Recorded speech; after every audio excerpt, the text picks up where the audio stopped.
نحمدہ و نصلی علی رسول کریم۔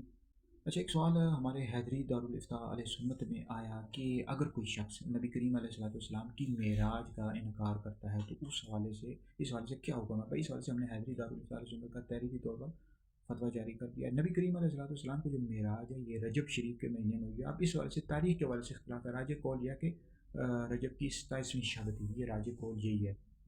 اور نبی دوسری بات یاد رکھیں کہ نبی کریم علیہ السلام کو جو معراج ہوئی ہے جسم کے ساتھ ہوئی ہے اور حالت بیداری میں ہوئی ہے، یعنی خواب کا یہ واقعہ نہیں ہے، بیداری کی حالت میں ہوئی ہے۔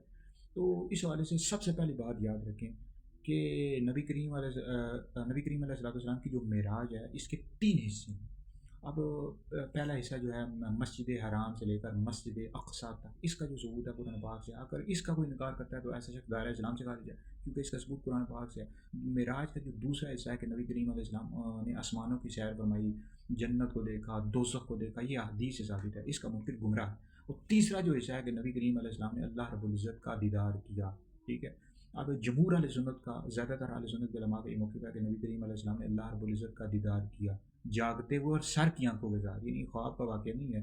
جمہور اہل سنت کا یہ موقف ہے۔ اگر اس کا کوئی انکار کرتا ہے، وہ کہتا ہے کہ نبی کریم علیہ السلام نے اللہ رب العزت کو نہیں دیکھا یعنی معراج کی رات، تو اس کا منکر پھر خطا پر ہے، یعنی اس کو ہم گمراہ نہیں کہیں گے۔ تو بہرحال یہ معراج کے تین حصے ہیں، تو اس وجہ سے ہم نے حیدری دارالفتہ کا فتویٰ سوشل میڈیا پر جاری کر دیا ہے۔ باقی یہ ہے کہ معراج شریف کے حوالے سے ہماری ویڈیوز آتی رہیں گی، اور اس سے ہمارے حیدری دارالفتہ علیہ سنت کے توجہات بھی آتے رہیں گے۔ سن کر آگے شیئر کریں، آپ لوگوں کے لیے بہت بڑا شکریہ جاری ہے۔